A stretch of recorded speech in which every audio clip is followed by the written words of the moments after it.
안녕하세요. 올랜도 킴입니다. 오늘은 삼성 닉스와 마이크론에 대해서 알아보는 시간을 갖도록 하겠습니다. 자, 특별히 모건 스탠리 반도체 매출에 대해서는 2010년도에 메모리 시장의 전망치가 9,810억 달러로서 이전 전망치보다 높고 작년에 2,230억 달러에 비해서 의미 있는 증가세를 보이고 있다. 또한 2017년도에는 메모리 시장이 힘입어서 전년 대비 29% 증가한 2조 2,200억 달러 정도를 기록 것으로 예상이 되고 있다. 자, 그렇게 지금 현재 모건 스탠리에서 이야기를 하고 있죠. 자, 다음 요 장표 하나 보시면 요건 6월 달에 있어서의 지금 이제 세미컨덕터의 판매량을 이야기하고 있는데 생산에 대비해서 YY 기준으로서 그 D램하고 낸드는 뭐 엄청나게 올라갔다는 겁니다. 373%, 406.6%로 작년 대비해서 그만큼 많이 올라가고 있는 것이 낸드하고 D램이다. 그렇게 이야기를 하고 있죠. 자, 이번에 2010년도에 준 6월 달 마찬가지입니다. 이때도 D램 셀 자체가 예측했던 것이 51,490군데, 430군데 56,804로서 10.4%나 증가됐다. 이렇게 보면 되겠고, 이제 낸드도 마찬가지죠. 26,215 예측했는데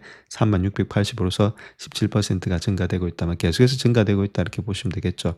그래서 토탈 메모리 셀 역시도 78,000을 예측했는데 88,000에서 12.7%가 계속해서 증가되고 있다. 이렇게 보시면 되겠습니다. 그래서 YY 기준으로는 373%, 406%에서 토탈을 본다면은 378%가 계속해서 증가되고 있다. 그래서 얼마만큼의 지금 현재 계속되는 그런 상승률이 늘어나고 있는 것을 우리가 알 수가 있다. 이렇게 보시면 되겠죠. 자, 다음 요 장표 하나 보시면 트렌드 폴스에서 나왔던 자료인데 이거 BOM 코스트 있죠. BOM이라면 Bill of Materials 말하고 있습니다. 제품에 들어가는 원자료 이런 거 부품들, 자, 그런 코스트를 말하고 있는데 아이폰 17하고 18 프로 시리즈 만들 때 어느 정도의 지금 현재 몸속에서 메모리 가격이 어떻게 되고 있는지 그 이야기하고 있는데, 자, 아이폰 17 프로가 지금 이제 2015년도 있죠. 그 3분기 때 한 10% 정도 들었다는 겁니다. 메모리 가격이 그랬던 것이 부품 만들 때.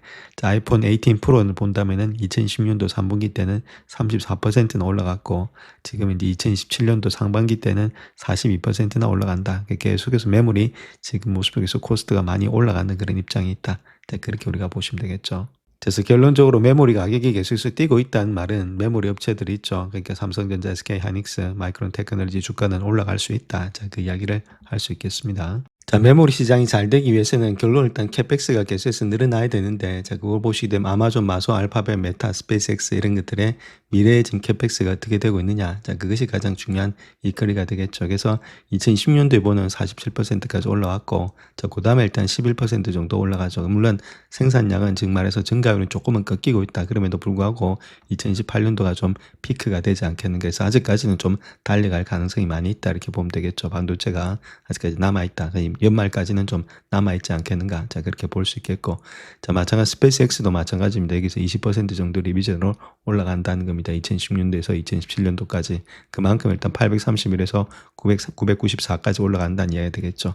자, 그 정도로 아직까지는 캐펙스에게서 돈이 많이 들어가고 있다. 지금 반도체 메모리는 아직까지 상승 여력은 있다. 자, 그렇게 보시면 되겠습니다. 자, 다음 요 장표 하나 보시게 되면 요거는 지금 이제 메모리 출하량의 급속한 그런 성장이 되고 있다 이렇게 말하고 있는데 전 세계 HBM의 비트 그런 출하량을 말하고 있었죠. 요거 자체를 본다면은 막대 그래프가 자, 그만큼 지금 현재 2023년도부터 시작해서 2027년도까지 꾸준하게 기하급수적인 성장세를 보이고 있다. 이렇게 말하고 있고, 특별히 D램의 출하량을 본다면 지금 현재 1%부터 시작해가지고 2023년도에 이때 2027년도까지 12%까지 크게 증가하는 모습을 볼 수가 있겠죠. 그만큼의 지금 출하량이 많이 늘어나고 있다. 자, 그 이야기를 하고 있죠. 자, 다음 마이크론의 지금 키뱅크 컨퍼런스에 나온 논평이 되고 있는데 마이크론은 데이터 센터 수요의 절반도 공급하지 못하고 있다. 쇼티지가 계속해서 나고 있다. 그 이야기를 하고 있고, 자, 마이크론의 고객들의 메모리 가격 변동이 상당히 둔감하다. 그렇게 말하고 있죠. 또한 마이크론의 일부 고객들이 2030년도 이후까지도 장기 계약을 체결하는 단연간의 수요를 강조하고 있다. 그 이야기를 하고 있고, 자, 미국에서 메모리를 생산하는 유일한 회사가 될 것이다. 그렇게 이야기를 하고 있죠. 그래서 시장의 변동성이 전혀 없다는 점을 이것들을 통해서 볼 수 있다. 이렇게 말할 수 있는데, 자, 내년에 공급이 수요를 따라잡을 것이다. 그렇게 생각한다면 가격 탄력성이 낮은 상황에서 누가 몇 년 앞선 장기 계약을 체결하겠다는 것이죠. 그래서 이런 가능성이 거의 없다는 것들. 그 다음에 과거의 메모리 사이클의 끝은 공급이 수요를 초과해서 생산 설비가 확장된 수요보다 앞서서 구축되었기 때문이라는 점도 기억해야 되는데, 자, 그럼에도 불구하고 시장이 지금 메모리 가격을 다시금 경기 순환적인 가치평가 수준으로 낮춘 것 같다. 자, 그렇게 이야기를 하고 있죠. 그래서 지속적인 가격 인상, 총마진의 확대에도 불구하고 몇 년 동안 채워질 공급 수요 격차를 고려할 때 마이크론의 기업 가치는 더 높게 평가되어야 되는 것이 마땅하다. 그렇게 말하고 있죠. 근데 아직까지 그런 모습이 안 나타나고 있는 것이 현재 모습이다. 그 이야기를 하고 있습니다. 자, 그래서 4번 항목을 한번 우리가 보자면은 반도체 제조 시설이 메모리를 직접 생산하는 것은 아니죠. 사람이 생산하는 것이라는 겁니다. 근데 미국은 최첨단 앱팩 건설에 수십억 달러를 투자할 수는 있지만은 미국의 최고 명문대 공학 졸업생 중에 반도체 제조 분야에 진출하려는 사람은 3%에 불과하다. 제가 그렇게 이야기를 하고 있죠.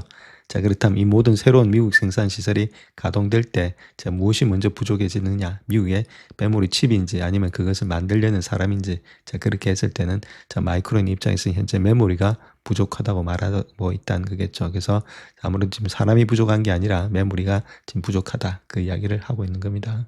자, 다음 요 장표 하나 보시게 되면 요거는 D램하고 낸드를 이야기하고 있는데 판매가 얼마만큼 되고 있느냐. 2010년대 들어서 328% YY 기준으로 해서 그만큼 많이 늘어났다는 겁니다. 그 다음에 에버리징 셀링 프라이스 있죠. 평균 판매 단가도 242%, 267%가 늘어났는데 2017년도에도 그와 더불어서 물론 그 정도의 지금 이제 퍼센테이지는 안 올라가고 있지만은 48%, 31%의 판매량이 늘어날 거고 그 다음에 이제 평균 판매 단가도 24%, 10%는 올라가고 있다는 거겠죠.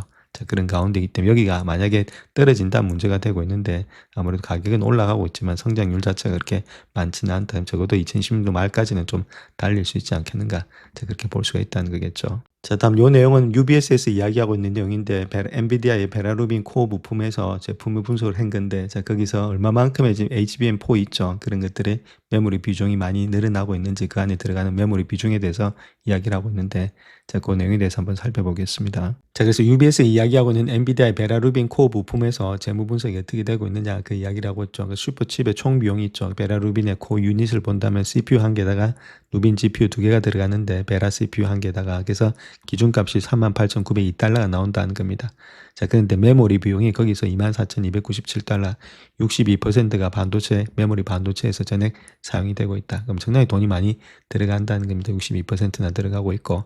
그 다음에 GPU하고 CPU의 메모리 비중, 여기서도 메모리 비중을 본다면은 베라 CPU 중에서도 총 비용이 49.8%인 19,355달러가 들어간다. 엄청나게 들어간다는 이야기 되겠죠. 그 정도로 들어가고 또한 HBM4 이런 것들 루빈 GPU 있죠. 베라 CPU 말고 루빈 GPU 여기도 총 비용의 12.7%가 들어간다. 이 두 개 합해서 62% 들어간다. 그 이야기가 되겠죠. 그만큼 많이 들어간다는 겁니다. CPU, GPU하고 HBM4에다가 다 들어가고 있는 것이 결론은 메모리다. 이렇게 보면 되겠죠. 그래서 또한 이전 세대하고 한번 비교해 봤을 때 블랙베리 울트라 기반에서 GB300에서는 메모리가 전체 비용의 53%를 차지했지만 베라 루빈에서는 62%나 증가됐다. 더 많이 들어가고 있다는 거겠죠. 그래서 슈퍼칩의 총 비용은 이전 모델 대비해서 2.1% 증가했지만 돈도 올랐죠. 그럼에도 불구하고 메모리 비용만 높여놓으면 2.5배가 상승했다. 더 많이 지금 이제 비용이 들어갔다. 그 이야기를 하고 있고.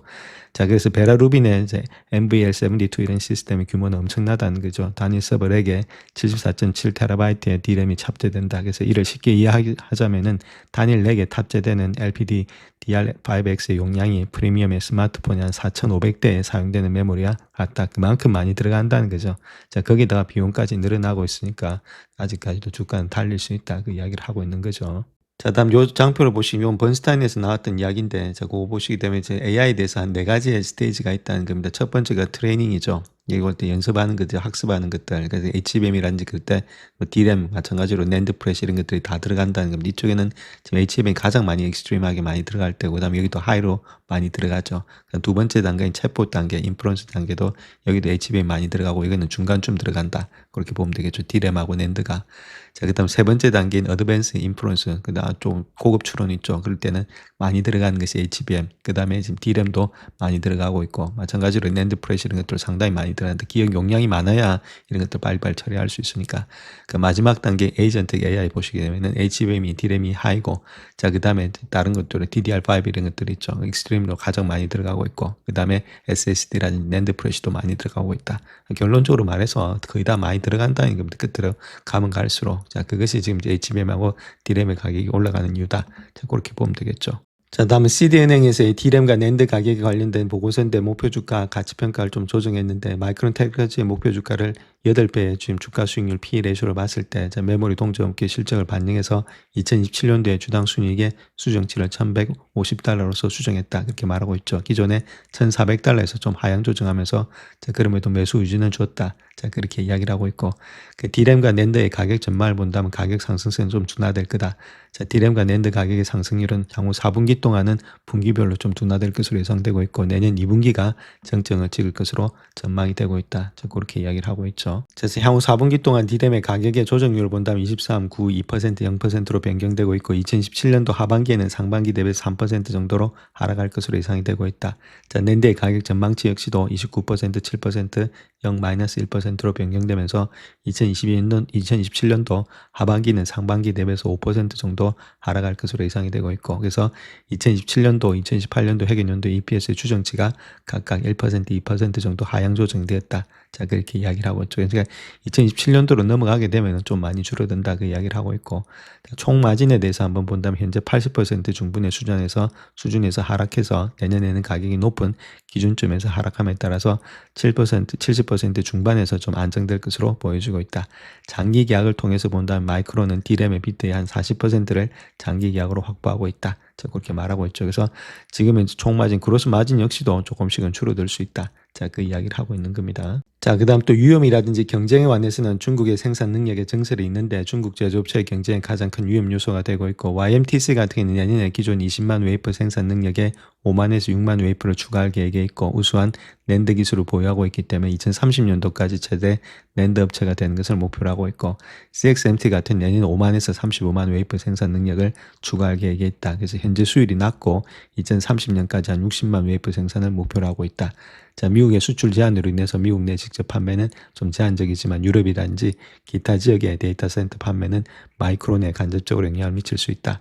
그렇게 이야기를 하고 있죠.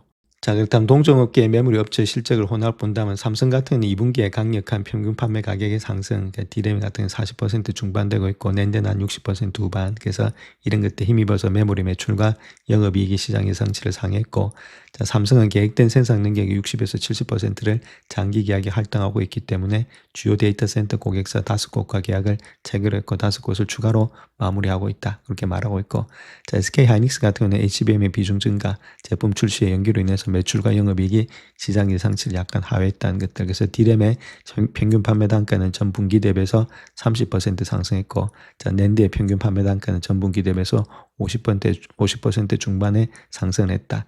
그다음 또 엔비디아와의 지금 $5천억 규모 계약을 포함해서 10건의 장기 계약 이런 것들을 체결하고 있다. 일반적으로 5년 계약을 했다. 그렇게 말하고 있고, 샌디스크 같은 경우는 가격 책정의 부진으로 인해서 9월에 분기 매출의 가이던스를 하회했지만은 다양한 데이터 센터라든지 OEM 업체와 8건의 NBM 계약을 했다. 이렇게 말하고 있죠. 기간은 보통 한 4년 정도로 보고 있고, 그래서 2027년도, 2018년도 회계연도에 각각 해당 업체의 비트의 지금 50에서 66%를 확보하고 있다. 이렇게 말하고 있습니다. 그래서 실적이 좀 혼합적으로 들어가고 있다. 그 이야기를 하고 있는 거죠.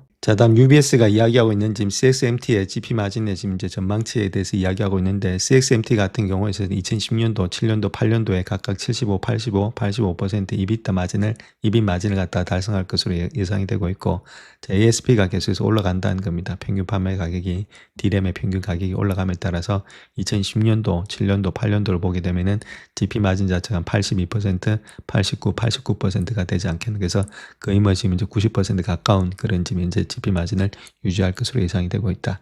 그 이야기를 하고 있죠. 그런 가운데 마진은 많은데 일단 아직까지 뭐 수율 이런 것들은 좀 떨어질 수가 있으니까, 그럼에도 불구하고 2028년도 정도 되면은 약간의 지금 이제 여러 가지 뭐 수에서 삼성전자, SK 하이닉스, 그다음 마이크론 테크놀로지 약간의 태클이 들어오지 않겠는가. 그렇게 볼 수가 있겠죠. 먼저 SK 하이닉스 한번 보겠습니다. SK 하이닉스 같은 경우는 P 레이쇼 있죠. P 같은 경우에 있어서는 지금 이제 3.4배수 정도 되고 있다. 이렇게 말씀드릴 수 있겠고, SK 하이닉스입니다. SK 하이닉스. 그 다음 두 번째 PB 레이쇼는 한 4.26 정도가 되고 있다. 이렇게 말씀드릴 수가 있겠죠. 그래서 상당히 일단 지금 저평가되어 있는 것은 맞다. 이렇게 말씀드릴 수 있겠죠. 뭐 고평가되어 있다고 말하기는 힘들다. 이렇게 말씀드릴 수 있겠고, 물론 이게 저평가, 고평가되어 있다 해서 주가가 더 안 내려가고 안 올라가는 것은 아닙니다. 그럼에도 불구하고 어느 정도 이때 저평가되어 있다는 것은 외국인들이 중요하게 돈들이 들어올 수 있다. 이렇게 보면 되겠죠. 그 다음에 또 EBL선에 무너져 있으니까 주가 자체가 좀 올라가는데 힘이 들어도 어느 정도 바닥은 또 다지지 않겠는가. 이렇게 볼 수 있는데, 자, 우리가 여기서 하나 봐야 될 것이, 자, 주가는 이제 멀티플이죠. 멀티플에다가 이익에다가 멀티플을 곱한 거다 이렇게 말씀을 드렸는데, 자, 지금 SK 하이닉스가 안 가는 것은 결국은 멀티플의 문제가 되고 있다 이렇게 보면 되겠죠. 자, 멀티플이란 말은 어느 정도 자본을 갖다가 자본을 갖다 잘 배분하느냐, 즉 말해서 배당도 많이 주고 자사주도 많이 사고, 자, 그런 것들을 하면은 멀티플이 많이 올라가는데, 자, 그런 것들을 지금 이제 SK 하이닉스보다는 삼성이 더 잘하고 있는 거 아니냐. 자, 그래서 삼성전자가 좀 올라간다는 그런 느낌도 있고, 지금 이제 SK 하이닉스 같은 경우는 그런 게 안 되니까 주가 자체가 지금 올라가는데 힘이 좀 들고 있다. 자, 그렇게도 우리가 볼 수가 있겠죠. 그래서 전반적으로 본다면 지금 저평가되어 있는 것은 맞기 때문에 어느 정도의 지금 이제 매수 관점에서 사람들이 일단은 외국인들이 또 들어올 수 있겠고, 지금 이제 가격이 많이 내려왔기 때문에 상승이 여건이 있다. 자, 어느 정도 바닥은 확인된 것으로 보여지고 있는데, 자, 그 자체가 그렇다 하더라도 바로 올라가기보다는 기간과 시간 조정이 좀 많이 걸리지 않겠는가 그렇게 보여지고 있습니다. 그것만 좀 지나가면 다시금 올라갈 수 있기 때문에 남들이 떠난 자리, 그 다음에 힘들어하는 자리에서 우리가 자세히 좀 관찰을 해야 될 때다. 자, 이렇게 말씀드리겠습니다. 자, 그 다음 또 삼성전자 한번 보겠습니다. 삼성전자는 마찬가지죠. 요날 때 18만 6천 원대가 일단 저점을 찍고 어느 정도 저점은 다 확인된 것으로 보여지고 있습니다. 그 다음에 일단 뭐 쌍바닥으로 올라가면 되는데, 자, 아무래도 이것도 올라가려면 좀 배수가 좀 낮아야 되는데 배수는 상당히 낮고 있죠. 자, P 레이쇼를 본다면 3.6배수 정도 되고 있고, PB 레이쇼를 본다면 2.85배수까지 내려왔다 이렇게 보면 되겠죠. 물론 더 내려갈 수도 있는데, 자, 이 정도 되면 저평가되어 있으니까 주가가 매수세가 들어올 수 있다 이렇게 보면 되겠죠. 자, 들어오긴 들어와도 이게 바로 여기서부터 주가가 막 바둑 치면서 급격하게 올라가기보다는 다 저항도 있고 이렇기 때문에 기간과 시간 조정 매물대도 많이 있고, 올라갈 쪽 지금 이제 오른쪽 어깨에서 올라가고 있기 때문에 매물대에서 저번에 말씀드렸듯이 계속해서 물건을 던지는 것들 다 마크하고 가야 되기 때문에 쉽게 V자로 올라가기가 힘들다는 겁니다. 자, 그런 가운데 있기 때문에 주가가 올라간다 하더라도 비스듬하게 천천히 기간과 시간 조정 거치면서 올라갈 가능성이 많이 있는 것이 현재 모습이다. 자, 그렇게 우리가 보시면 되겠죠. 자, 마이크론 테크놀로지 한번 보겠습니다. P 레이쇼가 한 6배수 정도 되고 있고, PB 레이쇼는 지금 이제 10배수 정도 되고 있다 이렇게 말씀드릴 수 있는데, 자, 6배수 되고 있다는 말은 거의 2배가 되고 있다는 거죠. 그 정도를 일단 배수를 더 많이 받고 있던 것이 이 모양이다. 자본의 할당이 잘 되고 있다는 겁니다. 주주 배당이라든지 지금 이제 자사주 매입 이런 것들이 되니까 배수를 더 많이 받고 있다. 물론 미국에 있는 그런 프리미엄도 있죠. 자, 그런 것들이 있고, 자, 여기도 마찬가지로 올라가려고 하는데 계속해서 일단 매도세가 많이 강하게 내려오고 있습니다. 그래서 올라갈 때마다 계속 매도가 되고 있기 때문에 주가가 올라가는데 상당히 힘이 들고 있는 그런 모습에 있다. 그렇게 말씀드릴 수 있겠고, 아까 말씀드렸던 지금 이제 CD에서 이야기했던 1150불대 있죠. 그러니까 이 정도로 보고 있으니까 저 고점까지는 탈환하지 못한다고 자기들도 생각하고 있는 그런 입장에 있다 이렇게 보시면 되겠죠. 그래서 아직까지도 51선 저항을 상당히 많이 받고 있기 때문에 주가가 올라가는 데는 시간이 많이 걸리고 있고, 올라갈 때마다 매도세가 아직도 많이 나타나고 있다. 자, 그런 물량들 거의 다 소화해내 많이 올라갈 수 있는데 참 시간이 좀 많이 걸리지 않겠는가. 자, 그렇게 보여집니다. 영상을 끝까지 시청해 주셔서 감사합니다. 영상이 도움이 되셨다면 구독과 좋아요 부탁드립니다. 감사합니다.